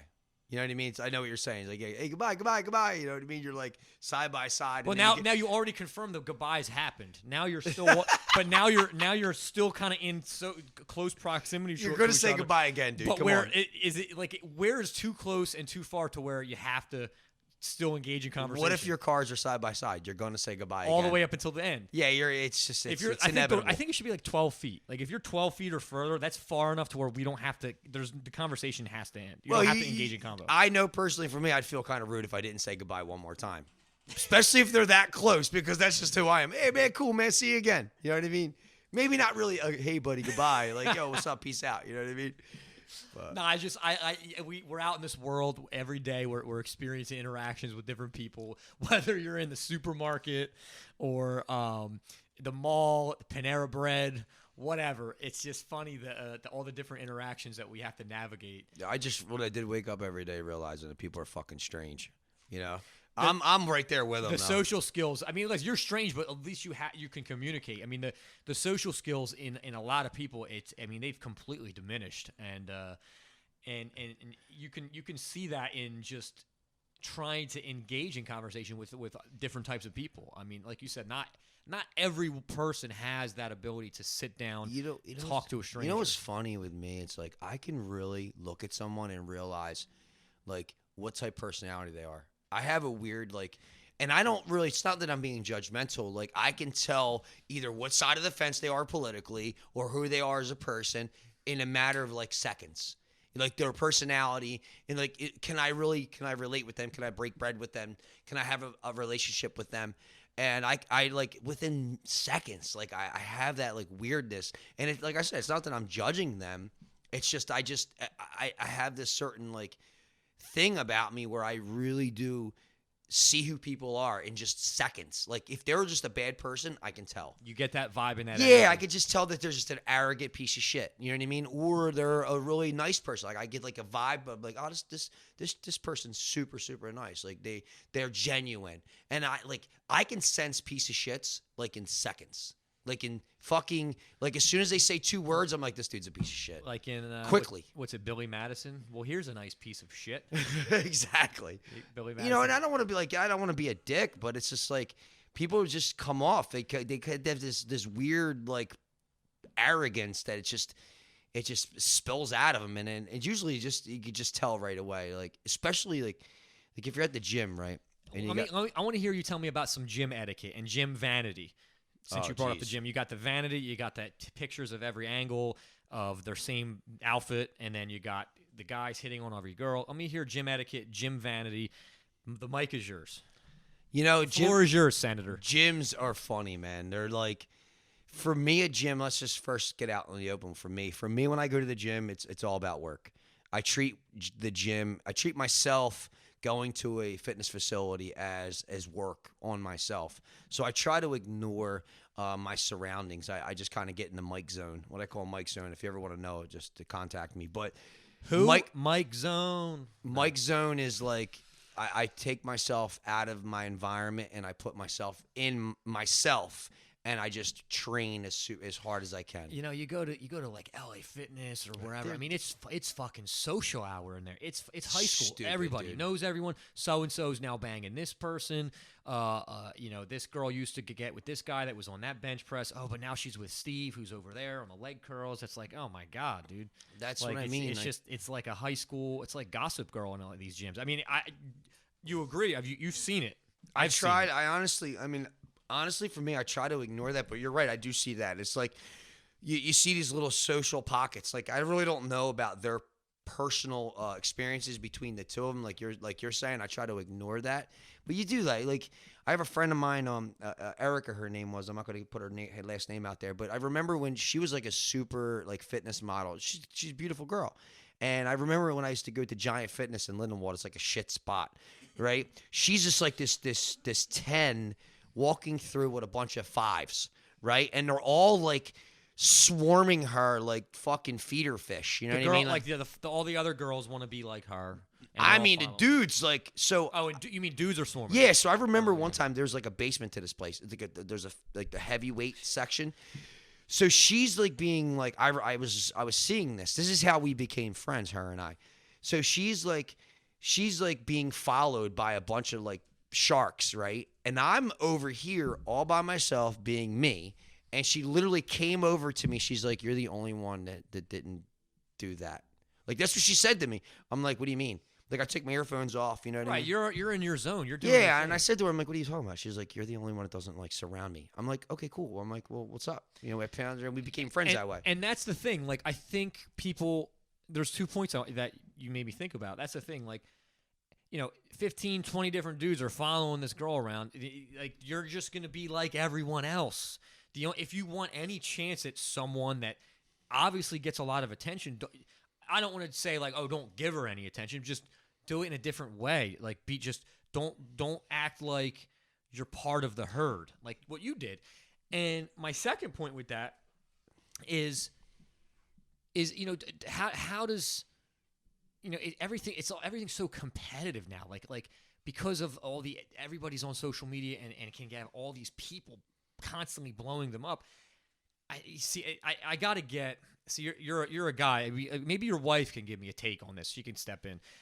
I want to know from a female's point of view, like a girl gets all this attention. How would a particular guy be able to woo her and stand out in the crowd? You know what I mean? Well, I learned something just recently that, I had the wrong perception of what women think about. And what I mean by that is like my wife and other people, like, women don't like turds coming up to them. Like, this is the shot for all the men out there. Like, when you say, hey, baby, like, yeah, like, for a second, yeah, they like, okay, cool, whatever. Like, okay, when you say it 3 times, it's like, dude, you're a fucking creep. Like literally, like, I learned that recently. So when you go up, like, even at a gym or anywhere, if you really want to meet someone, like, pushing that envelope, it's a complete turn. Yeah, I mean, it's a complete turnoff. Like, you're not gonna, you're at a Wawa and a girl's getting ready for work and getting her coffee and or getting her stuff for the day, and a friendly hello is okay. Yeah, like, hey, you're pretty. Like, okay, cool, thanks. But when you push the envelope, they really don't like that. They really just want to be left the fuck alone and let them go about their day. And if they're really interested in you, they're going to give you a sign. Right. Now, what about the digital world? Let's say you're not, and this is happening more and more now, because obviously pandemic made this happen more as well. Everybody's online. They're behind their keyboards. In the virtual setting of giving the hello at Wawa, let's say, instead of physically being a Wawa, they give them a little nudge or a little message on their social media platform. These girls are... Anybody that's attractive is getting flooded with these messages. How would one stand out? You're in that? You're not. That's what I mean. It's just You're not. Where does it end? You're not. I mean, that's. But then again, we touched on that before, where it's like, where you can connect with someone, right? And it's just it's such a weird topic because, it's too many posts, too many likes, too many, hey, you're sexies. Like, you're not really taking it serious, right? It's just hoopla. But there's a lot of girls out there that kind of like literally feed off of that. You know what I mean? Or men feed off of that attention. Again, we lived in a world where there was no social media, so I'm only speaking from a boomer, right? Is that what they call us? But well, I guess a boomer's a little older than you, but sure, we'll go with boomer, and then I would be the zoomer in You're the a scenario. zoomer. Yeah. No, I'm definitely a boomer. But yeah, no, there's so many like that. The whole liking thing on a Facebook page and sending a message.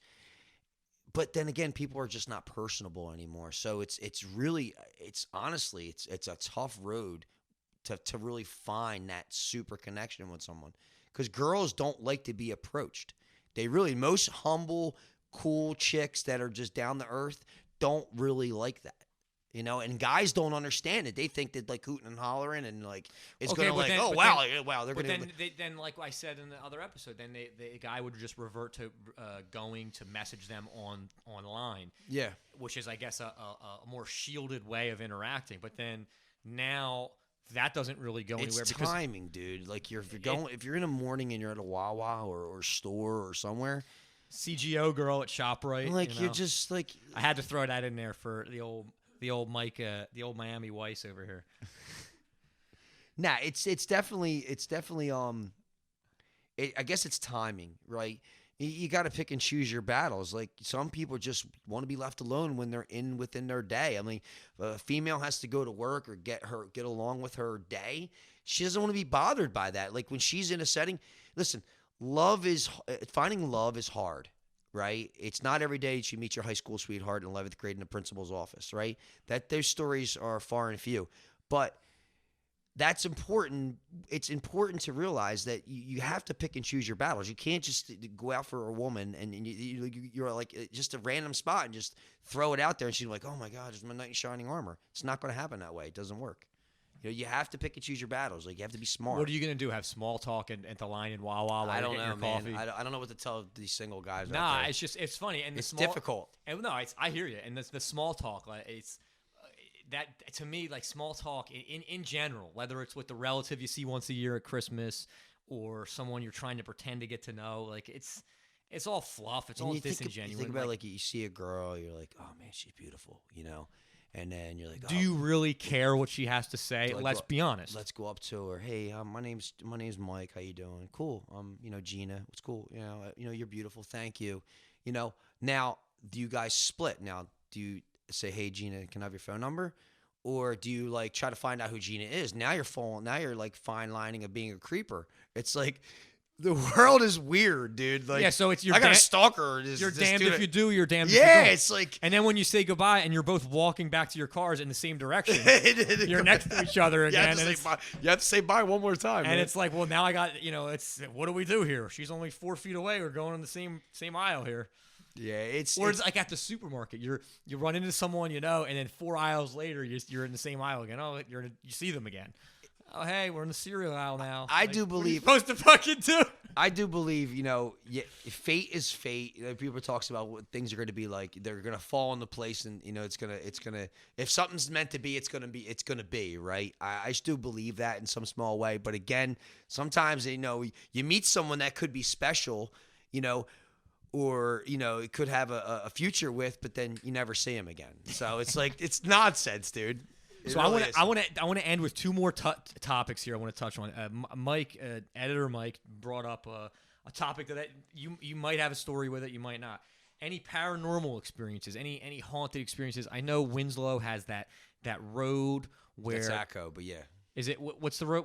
Burt Mill Road. I knew that story. What is that story? It's nonsense, dude. It's a street light. Come on.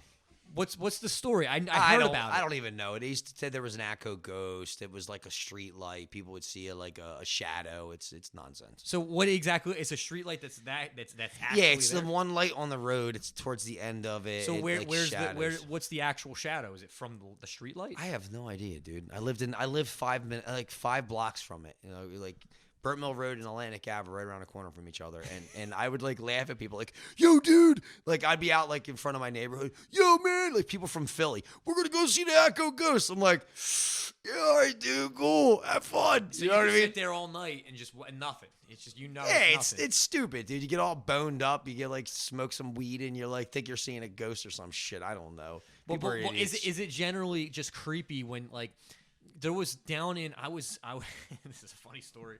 I was with how do I want to say this? I was hanging out with a girl. This was she lives down by like Egg Harbor City, down White Horse Pike, way down, middle of the woods. So she was like, hey, let's go, pull back behind. It was like 2 a.m. Let's go back in these woods behind the high school that I went to or whatever. And there was this lake, and it was pitch black. Like dark lake, way in the woods. I mean, we're deep in the Pine Barrens, obviously. And she said, yeah, this is like supposedly like a really haunted area. This entire 50 acres is an Indian burial ground, and there was like thousands of Native Americans that were slaughtered here, and they're all buried. So we're all sitting there laying in the truck trying to do what we're gonna do, and just hearing her say that and just knowing we could have been on like burial grounds, I started hearing some shit. So I don't know if I'm like, you don't know if it's like your head fucking with you, but like if she never said that, if she said that this was just a regular, forest, I'd be like, all right. But I think there's a psychology to like, well, wait, if there were, she was like, oh, and then she pointed, there was this old like brick, I guess like building. It was all disheveled. She's like, that's where they stored like the queen of the Indians. She's not buried underground. She's in a above ground. What's that called? Above ground. What are them things? Yes. Yeah. So we were like making out like 10 feet from this mausoleum, and I'm like, all right, I guess you want to like go somewhere else, or But I don't know. Like, there's something to that. If that story is true, maybe who knows if there's such thing as spirits that can haunt the ground. See, and there's another situation where that wasn't love at the end, right? Think about that. Like this girl, like man, this chick's weird, man. You know what I mean? Like I can't bring her home to my mom. I wasn't even thinking this chick's weird. I mean, I was blinded by the what I was looking at. But was she hot? Yeah. I was just thinking, well, it is 2 a.m. And I didn't really know that area that well, so I'm like, I don't know what's going on back there. Sound interesting? Sound like she was telling the truth? Yeah. I mean, she brought it up real casually. She couldn't was make like it up from that area. Gotcha. So she was like, yeah, this is she made it real nonchalant, but then I'm thinking like, shit, we're like in the middle of fucking nowhere. Yeah. And I got dead Indians everywhere. I mean, it was just the psychology of knowing or hearing that seed being planted in your head, and you're like, oh shit, it's more like a fun gimmick thing. Yeah, like the guys that come and go look at the Atco. What's it called? The ghost? Yeah, it's Perk Mill Road, Atco Ghost. Like, I never really had a paranormal story, but I mean, it is kind of, it's intriguing sometimes when you hear that kind of stuff. Like, you always wonder, like, is there life after death? Is there like, what causes someone to be a ghost? A ghost? Like, is it physically there? Is it, if we see it, is it really there? I mean, there's people out there that are like really, like the mediums, I guess they're called. Like, they're really into that stuff. So it's, hey man, there might be some truth involved, but I've never experienced personally. Yeah. It was just funny to think, hearing the story and then going in those woods. It's like, all right, your brain is trying to find the noise. Yeah. To think of an excuse to say that's something. Somebody made a noise. It's not us. It's just you fuck with yourself. Were you smoking any pot? We were pretty drunk. I mean, yeah. But, we could hear noises. I mean, but nah. I mean, I was.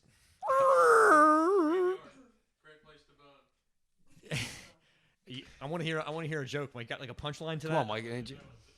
I want to hear one of your jokes, and then I'm going to tell him a joke. What did the elephant say to the naked man? I don't know. How do you breathe through that thing anyway? You don't have a joke like that, dude. Mike? I'm not a joker like that, dude. I'm full of knowledge. I'm just not much. Your of a uncle joker. stories. You're not uncle jokes. Nah, huh? Nah, that's not. They need a real joke. No, what's that? How's that one go? I don't even know. What did you say? For the audience, what's green and dances? What's green and dances? Tell me, come on. I don't even know. Elvis Parsley. Oh, you're fun. Oh, I got a joke for you. Just there you go. He's got one. Did you ever hear of a Happy Roman? Go ahead. He was Gladiator. But boom, cousin Brian. Everybody knows. Remember Double D? Remember Double D story I told you about? That's his joke, cousin Brian. Didn't I have one the other day? What was my corny joke of the day? It was oh shit. I was telling Mike the other day a couple of them. Oh man, I can't think of them. The one. Can you help me out? You got them in your head? What about a cow without legs? What was it? A cow without legs. I don't think I know that one either. Ground meat.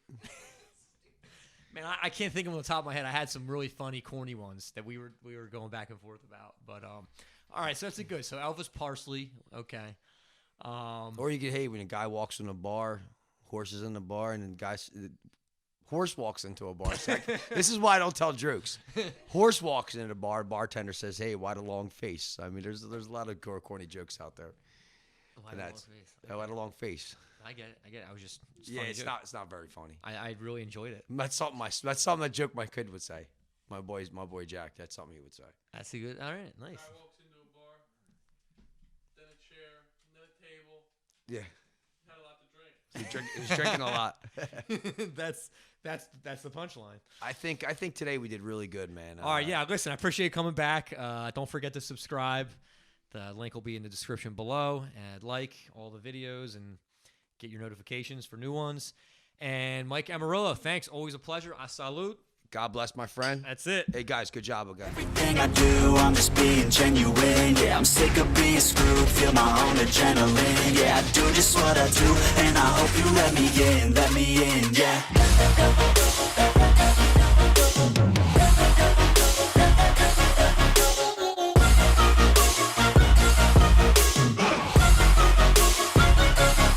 I'm grateful, oh yeah, able, oh yeah, I'm stable.